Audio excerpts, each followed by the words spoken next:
It is that time, and I am excited because one of our favorite guests and our favorite topics is here today. And if you didn't notice that by the purple, you do now. So welcome back to another episode of the Nonprofit Show, and we continue to talk about Fundraising Academy and their cause-selling education system.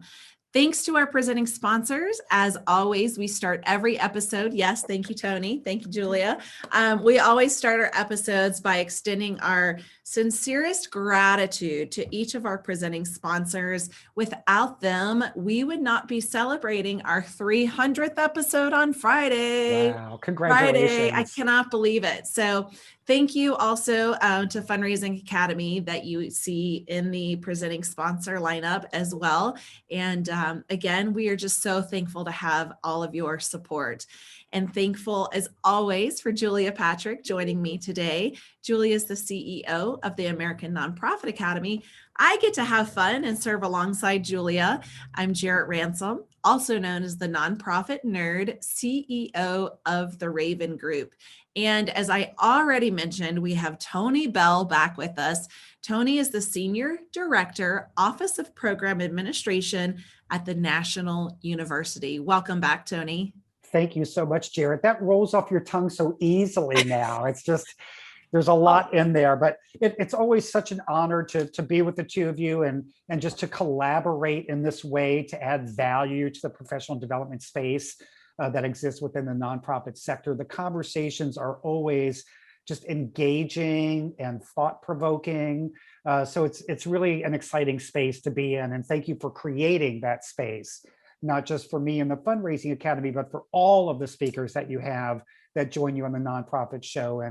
And thanks to them for their willingness to share what they've learned and their views on the sector with your audience. You know, thank you for saying that, because when we started this, that was one of our fears, Tony, was that we were like, will people be honest and share and talk about this? Because in your community, you are competing. And so we were like, will people look at this and say, oh, I don't want anyone to know my secrets or the tricks to the trade because, I want to hold it all myself. And so I appreciate you saying that. Well, I think if we're going to kind of carry the flag of collaboration and collective impact, we can't operate that way. Right. I mean, I think we're all in this space because we genuinely care about the well-being of our communities. And that, to me, comes first and foremost. And I've probably mentioned it before, and I'm guilty of being a broken record many times, but I never think of the Fundraising Academy as competition to anyone. There's lots of great organizations out there that are providing really valuable professional development to the nonprofit sector. I don't think of us as competition. I always look at us as how can we be a value add to what is already being offered to fundraisers. Well, I think that comes through in your whole approach of cause selling. And as we get on to, believe it or not, one of the last segments, we're now going to be talking about 8. Here's the cause selling wheel. And if you joined us in the Chitty Chat, I kind of witnessed to Tony that I've been looking through these weeks at my own skill set. And I've never been trained, but I've been fearless about asking, and I've always enjoyed it. And I see where I've had pieces and where I haven't and where I needed things. And so really an interesting aspect to understanding how this works, how you can jump in and jump out. Very, very interesting. But today we're going to be talking about something that is kind of you think after last time we spoke about the ask, and we're like, okay, we've done it. But no, we're going to be talking about stewardship. I was just going to say, philanthropy never sleeps, right? So it's a continuing cycle, and it may be step 8, the last of our 8 steps, but it's certainly not, it's last but not least, so to speak, in terms of value. In some ways, I was thinking about this, Jarrett, and I'd love to get your feedback. I was almost thinking that maybe this should be the starting point in some way to say, this is what we're gunning for. This is where we're really trying to go. I mean, it's sort of interesting. That is interesting because during these episodes, and Tony, teed and primed this up so beautifully. Thank you for that. Is we've talked so much about the job market and just our community at large and how retaining talent starts in the interview process, right? So I really do think, as you're saying, Julia, there's so much commonality here because stewarding a donor starts the first minute you meet them or they meet you.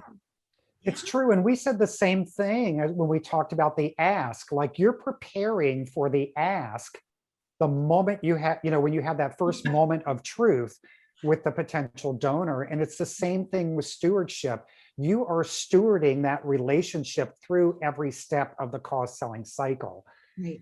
You're thanking them for their time when they take the first call. You're thanking them for their time when, you have your first face-to-face, again, whether it's, sitting across a table from each other or enjoying, a virtual connection like Zoom. So I'm glad that you said that, Jarrett, and, it's very true.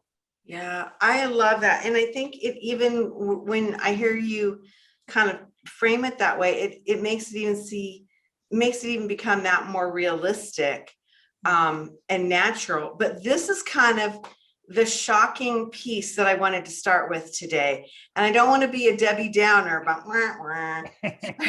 renewal rate reality. Only 50% of donors give a second gift. Yeah, and we were talking about that in the chitty chat, and Jarrett was thinking, she's heard 40 to 45, and some of our references say 50. So I think you can say comfortable that it's a lot. So whether it's 40, 45, or 50, that's too many. And when we talk about, again, 501c3 is a tax status, not a business model. Think if you owned a restaurant and only 50% of your customers were recurring customers. My goodness, imagine the marketing budget you would have to have in order to keep your restaurant thriving and open. So it's a tough statistic, but it is true that only 50% of donors give a second gift, and I would say that probably holds firm now with the inclusion of giving through social media and digital engagement and folks that give, right? If a friend of mine on Facebook is promoting a birthday fundraiser for a nonprofit, I might lean in and make a $20, $25, sometimes $50 gift. And that's all they're ever going to see from me. Right. If there isn't some process in place to engage me beyond that initial gift. Right. Wow. Okay. And I was thinking, so in the nonprofit sector, in the US, I think the number we reference is 1.8 million nonprofits in the US. And my brain immediately went to, well, there's so many to choose from. But then I think about my hairstylist, there's so many to choose from, but I keep going back to her, right? Mechanics, there's so many to choose from, but we keep going back to them. So I really, for me, because I had this aha as we were like literally just talking about this. So if we don't go back to the organization or to that service provider, we are part of that 50% that never, show up again or renew. Mm-hmm. That's scary. It's brutal. And you have something else interesting, Tony, to hit this home even further. And that is, it costs 5 times the amount of money to find a new donor as it does to retain a donor. And absolutely shocking. Absolutely. Well, just think about, again, as we look at the cause selling cycle, you've invested time in 7 steps of the cycle to get to that point where you make an ask and get the donation, so that now we're in step 8. So, imagine having to do that just over and over and over and over again, where every relationship, every ask starts from step 1. It doesn't make sense. And there's a similar statistic, in the for-profit. sector when we talk about talent and your staffing, right? If you lose a team member, it costs you up to 5 times as much to get another team member and get them back to that same level of performance as the team member that left your organization. So, we just, again, once you get a great team member, once you get a great donor, you want to do everything you can to make sure that you're retaining them. Yeah. And I think that's something where in the nonprofit space, we fall down on that so dramatically, and we don't think of it enough. Well, we do. And when I coach with my clients, I'm always talking about, well, I do ask, what is your donor retention rate? And typically they'll say, oh, I don't know. How do I calculate that? Right. And so it's really not front of mind, which is a big challenge because, for us, we are stewards of people's money. So how we spend our philanthropic dollars really matters. So why wouldn't we want, right, to really maintain, steward, and keep those donors that do give to us? Let's make them loyal donors that continue to increase, right, through the cycle as well. Let's bring in some new constituents, some new supporters, but let's really work to keep those that we have with us, because that to me is the best way to help steward and spend your philanthropic dollars. Absolutely. And we're going to talk even more about, the value of retention. Perfect. So, throughout our conversation. So you've got 3 keys to donor retention. And I would love for you to share that with us, because it might not be what we're doing or what we're even thinking about.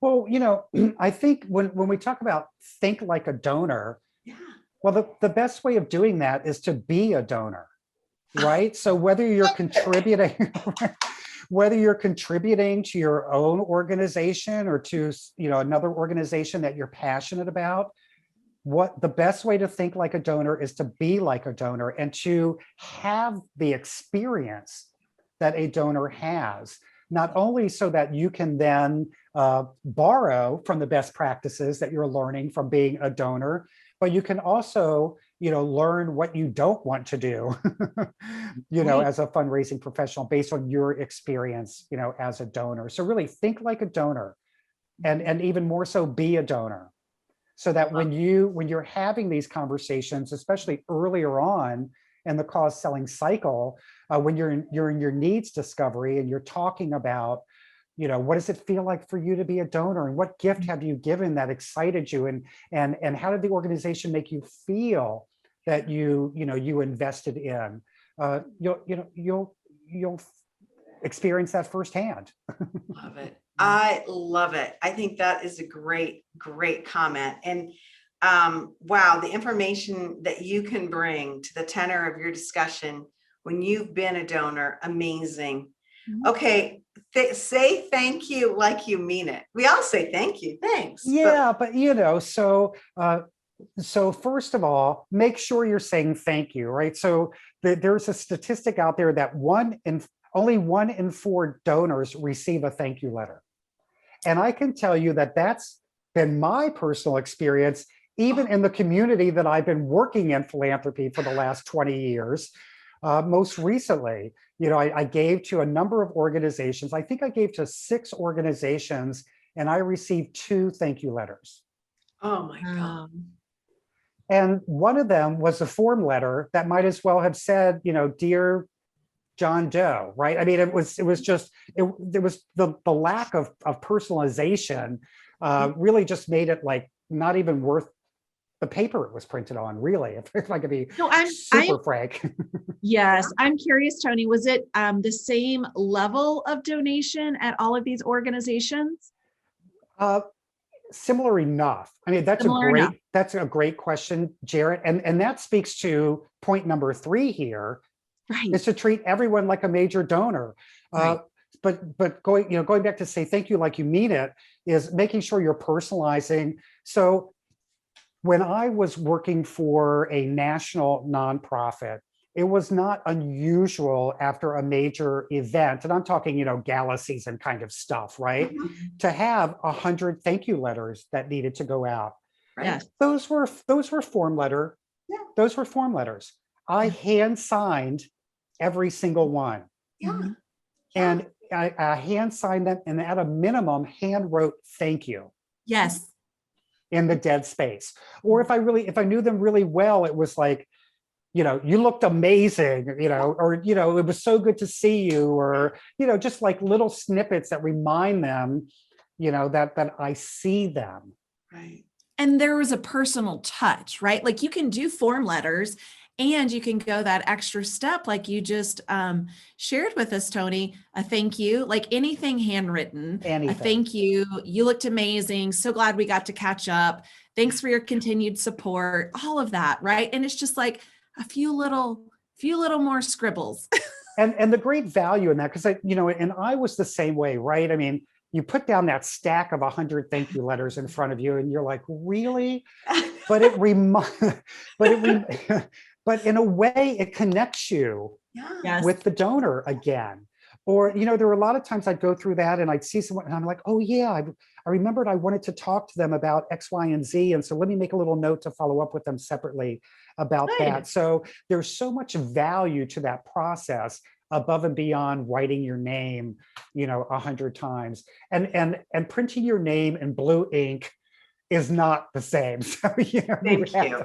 No. Thank you.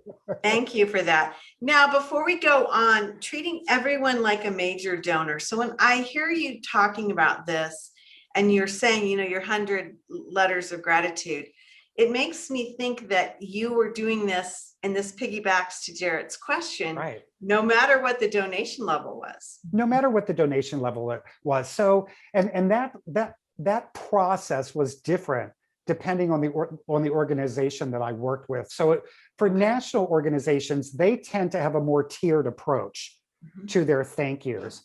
They can afford to have a more tiered approach in some ways. I'm not saying that I embrace it and totally support it, but I get it. But I get it. For our smaller grassroots organizations, they don't have the luxury of ignoring a $10 gift or a $20 gift. So you never know what the intention is of the donor. That $20 may be really to test you to see how you respond to the donation. Are they going to contact me? Am I getting a thing? So that $20 that you ignored could have been $1 million legacy gift had you responded and given that donor a reason to want to stay engaged or to elevate their gift. Because one of the statistics I wanted to mention is that 45% of donors claim that once they received a letter after their first gift, they were willing to give another gift. 23% give a larger gift after a thank you. So there's just so much value in that. Yeah. So part of this is we talk about response and follow up, but I would love for you to dig in a little bit deeper, because you have the 4 P's of follow up, which I love. And I think it's a great way to frame it up because it's easy to remember, but it's still, again, part of the cause selling piece. It's natural. Well, I think we could all maybe blame David Letterman for some of this, right? Because he would always have his top 10 something, right? So now all the time you see the top 10, the top 5, and here's our top 4 P's of follow-up, right? So prompt, personalized, passionate, and positive. So prompt means, really best case scenario, as soon as you get the gift, you make the time to follow up with your thank you. I realize I have led small nonprofits. When I started my career, I worked with a nonprofit. I worked for a nonprofit where there were 2 of us. Yeah. I get how bandwidth can sometimes get in the way of promptness. Yeah. So think about tools that you can use to help you get there. Engage your volunteers in your follow-up process. If you have volunteers that you can lean on. I say no less than 48 hours. Okay. But that's what I did just to give me grace. Yeah. But most people will tell you as soon as you get it. Yeah. We kind of talked about personalized. again, personalize the follow-up and the thank you as much as you can. Again, whether it's an additional handwritten note, maybe you saw an article or a headline around a topic that this donor is passionate about. You might want to print it or tear it out of the magazine and include that. Passionate really is, passionate and positive are kind of the same in that it's the tone of the correspondence. Stay away from saying things like, don't you think we're doing great work? So any words that might, have a negative connotation, even though, within the sentence, it's not meant to, removing those, those types of words. So just, exude your passion, maintain your positivity, speak to how their investment is going to move your mission forward, speak to how their investment is going to allow you to either sustain, which is very important, or grow, which can be very important. So definitely the 4 Ps of follow-up: prompt, personalized, passionate, and positive. Okay, now I'm gonna throw a little bit of a spanner into this because is this my curveball? Yeah, it is. Get ready. Oh wait, bunt. Get ready to bunt. You have to take your knuckles. My goal in life, and I've missed it, I think, was to learn how to do a pop-up slide into second. I'm just witnessing. A what? A pop-up slide into second base. Oh, okay. Sorry, I was a soccer player. Oh, please. Thank you. Okay, well, we'll have to get back to the nonprofit show. Okay, this is my question. I am fascinated with the concept of using items as part of a thank you. Okay. So years ago, I had an opportunity to witness somebody who had, to interview somebody who had signed the giving pledge. Mm-hmm. And I asked them a series of questions. I'm not allowed to identify them. Sure. And one of the things that they said was that when an organization sends them something, they want to be responded to quickly, but if they're being sent something, it's really offensive unless it comes from like a client-based action. And so they gave the example of they had given a $5 million gift to a children's oriented nonprofit, and they were given hand-painted tiles from the clients. And they were completely moved by that. Yes. But like the plaques and the other stuff, it actually became negative. Yes, no, absolutely. So there are many donors that just, or investors that don't want you investing their money that way. Yeah. Like, I don't need another acrylic statue for my bookcase. Yeah. And those personalized gifts, if you are leading a nonprofit where you have that kind of opportunity to engage the community that you're serving in that way, trust me, I mean, the donor shared that story with you. I guarantee you the donor shared that story with everyone they know. And anyone that came to their home or their office, they showed them those tiles that were created, by the clients of that nonprofit. What's great about the cause selling cycle is when we look at the step for the needs discovery, when you're really, you're having those conversations and you're getting to know your potential donor, you can uncover some of that information, right? When you're asking those questions, what was how did you feel the last time you gave a major gift, and how was that gift appreciated in a way that you felt valued? And they'll share with you, well, they sent me this big acrylic statue, and I didn't, and I felt like that was a big waste of money. So you can learn these things about your donors, through the call selling cycle, so that you're not offending, never in a million years would you think sending them a plaque is offending them, but it may. That's right. And I love how you use the word appreciated. How were you recognized and appreciated? That is the key, my friend, because that right there unlocks, your answer to this whole thing. Okay, so thank you for, batting that one out of the park, to stick with the baseball metaphor. Well, that was a darn good bunt if you batted that out of the park. Right, true. exactly. I know enough. That's so funny. That was actually very good. Okay, exceptional thank you letters. Now, you made the comment, this should really be exceptional thank you communication. Yeah. So, so when I think about this, and we're being very mindful of the Fundraising Academy curriculum when we talk, when we say things like exceptional thank you letter. But this really is about exceptional gratitude communication, whether it's written or oral communication. And you can see the first thing on here is personal. There is a recurring theme here, right? This is relationship-driven fundraising. And so it needs to be personalized in order to be successful. So an exceptional gratitude communication is making it personal. It does not ask for another gift, right? It's not like, oh, thank you for filling the tank of my car, but now I got this little gas can. Can you fill that too? So, it's really all about the gratitude for that particular gift, right? It doesn't ask for anything else. It doesn't say, oh, by the way, we've got this other activity going on that you may be interested in funding. It lets the donor know, how the gift is used, and often signed by a prominent leader in the organization. Now, that could be a CEO, executive director. It could be a board member. So, be creative around that.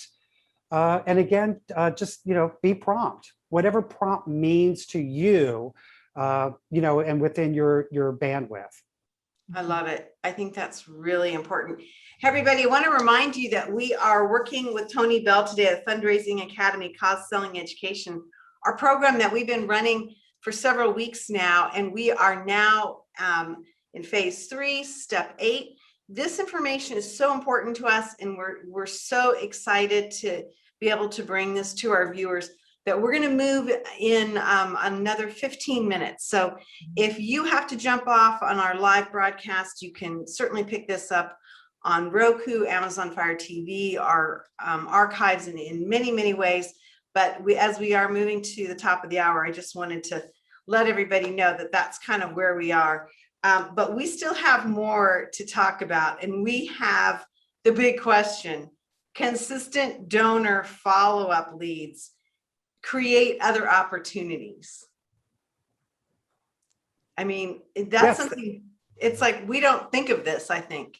Yeah, well, I mean, it's just part of the organic, value, if you will, of good stewardship. So a donor that feels committed and truly invested in your organization is going to offer referrals, right? So consistent donor follow-up leads to referrals. It leads to the retention of that donor, and we've already talked about the value of that. It speaks to the reputation of your organization. This donor now is going to be your best brand ambassador, right? When it comes to letting other folks know their experience with your organization. And then, of course, maintaining the donor just maintains consistent revenue for your cause. So definitely consistent donor follow-up leads to those 4 R's: referrals, retention, reputation, and revenue. And you're right, Julia, sometimes we forget that there's this, again, residual value to us having appropriate follow-up. And I was going to take that back to your restaurant analogy, right? Do you remember the last time you ate at a really good restaurant and everything was superb, and chances are you told people about it, right? And so you want your donors to do the same thing, whether it's the hand painted tile, wow, look at what I received, or it's something like, maybe they do a hike and it's a really fun hike. And then they are going to start telling their friends, or maybe even bringing them back into the fold to say, I think you should do this hike with me next year. Let's do this together. And so all of that really builds. I just keep seeing this restaurant where it's like 50% capacity, and we want to have those 50% or more return. So Yeah. consistent donor follow-up certainly leads to this. It sure does. It's really important. And again, Tony, when I hear you talking about this, it almost should be at the very beginning. We should be aware of this because these are the kinds of tools that we need to be thinking about, not just once we've sewn up the ask.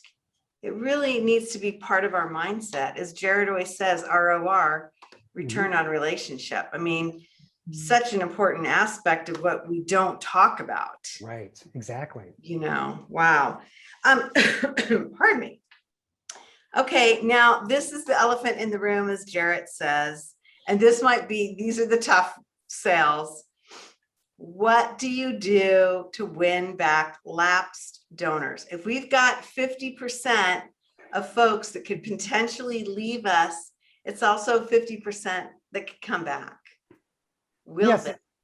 Yeah, exactly. So when we're talking about lapsed donors, we tend to, when we think of lapsed donor, we tend to think of a donor over a longer period of time that has not contributed to the organization.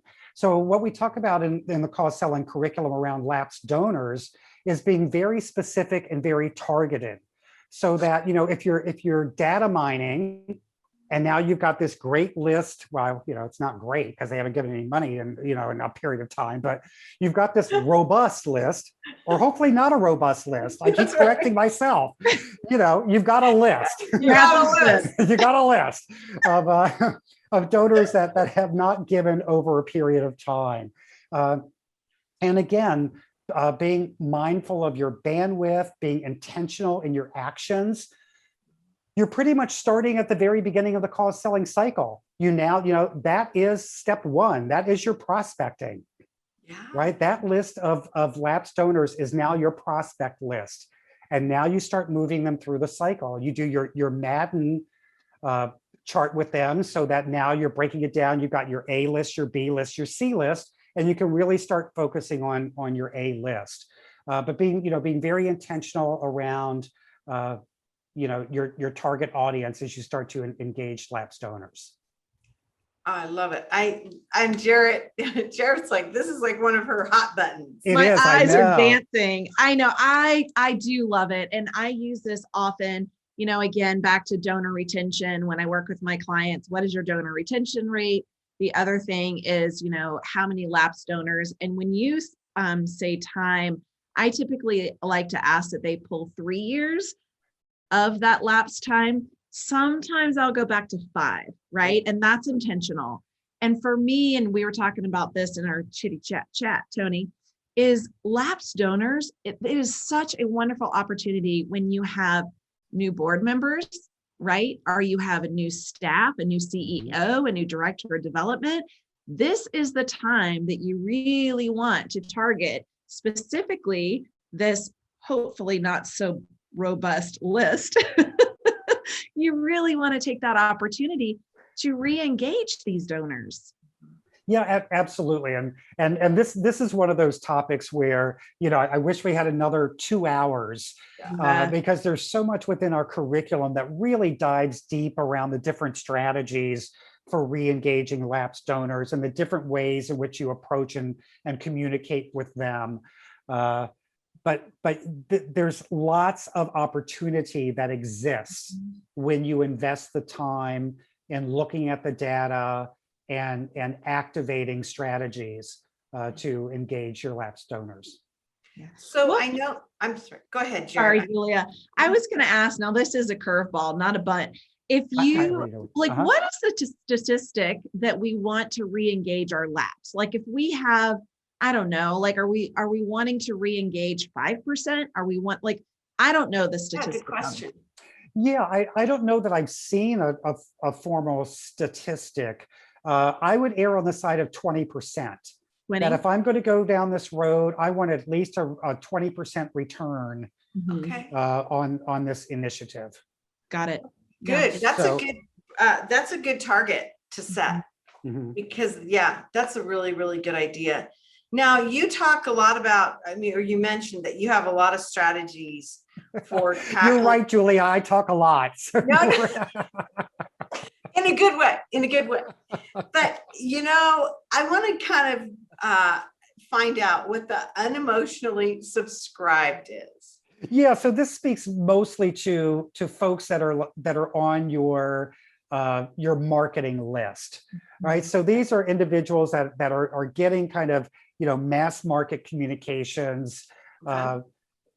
From your organization. And again, hopefully, if you're engaging in that kind of activity, you're taking the time to look at the data and review the results of those efforts. So, unemotional is someone who receives your like your e-blast and doesn't do anything with it.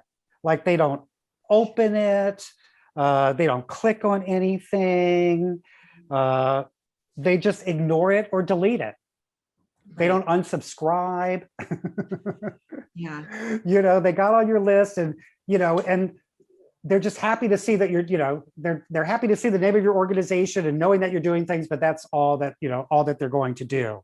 And that could be as high as 30% of your distribution list can be folks that are unemotionally subscribed to your organization. Mm-hmm. So then you have to think about strategies to engage them, pull them out. If they're not responding, take them out of that mass distribution.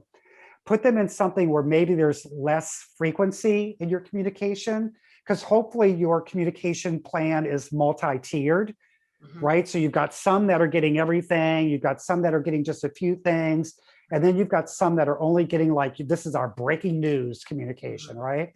Sure. So thinking about, whether or not you should move them to one of your other distribution lanes where there's less frequency, putting them in their own lane and then sending, I've seen them like, we've missed you will be the title, or while you were away, we did this. So they're definitely, and I'm not a marketing or social media guru by any means, but there are ways to engage those that are unemotionally subscribed to your marketing list. The one thing that I'll say about marketing lists and participant lists and our follow-up with them, this is just one of the things that kind of gets at me a little bit, and I was waiting for this opportunity to share it, is if I didn't attend your event, please don't send me an email thanking me for attending your event. Yes, so much this. And I'm like, when I get those, thanks so much for attending. I'm like, but I didn't. But I didn't. But I didn't. Yeah. So, and again, and I say that with all due respect and total empathy, right? Because I know it can be a matter of resources and bandwidth and technology and all of those things. But when we talk about relationship-driven fundraising and personalization of our communication, find a way to send that thank you for attending our event to the people that attended your event. That's right. Right. And then similarly to extra steps. Yeah. But and you can do similarly to what we said about the unemotionally, involved, if I'm in your marketing list and didn't attend, you sent me the invitation and I didn't attend it, then send me a recap and says, look what you missed, or your being there would have added, more sparkle to our evening, right? So, and then give them a recap and tell them to look forward to an invitation for next year. Right. I agree with you. And it seems to me that when you're looking at that moniker of unemotionally subscribed, that's a group that's perilously close to falling off and never being going into that lapsed donor list that is then really hard to revive. Right, exactly. Absolutely. So to try and navigate away from that is probably the absolute best thing that you can do. Okay, last but not least, and we don't have a lot of time, but we kind of want to get your ideas on crafting a donor journey plan. So much of this we've talked about is natural and it's relationship based, but when I think of this, really, you're saying this is really more of a defined strategy and you should kind of have a plan moving through, right? Yes, well, and I think that that's, again, it's no secret. I love so much about the cause selling cycle. We've said it a million times in our convenings together is, gosh, I wish I had this, over 20 years ago when I first started in the nonprofit sector. I would have been much more successful had I had this journey plan, which really, in my opinion, is the cause selling cycle. It really spells out for me, step 1, step 2, step 3, step 4. Okay. And as you get accustomed to the process of the cause selling cycle, when you meet individuals, when you're re-engaging lapsed donors, you'll know the cycle and the process, the journey so well that you'll know where they fit into those steps. Because re-engaging doesn't always mean starting at step 1. Gotcha. They may not have given to your organization. You're seeing them on your lapsed donor report, but maybe it's someone you see every week when you're going to your weekly chamber events, or you see them every week, in a BNI Zoom meeting or something, right? So there's the journey is different for every donor, and where you engage them in that journey is going to be different.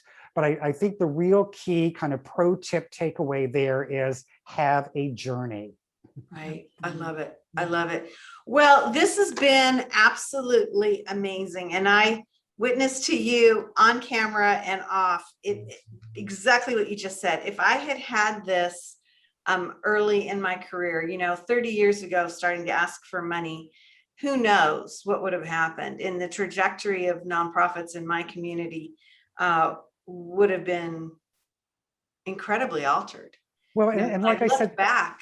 Yeah. And like I said before, Julia, you were doing the majority. We all were doing the majority of this, right? Yeah, right. It just wasn't packaged in a meaningful way, in a step-by-step way, to where, you could really just fully embrace it. And really, again, I love that you used the word journey, and really know, where am I in my journey with this potential or existing donor? Amazing.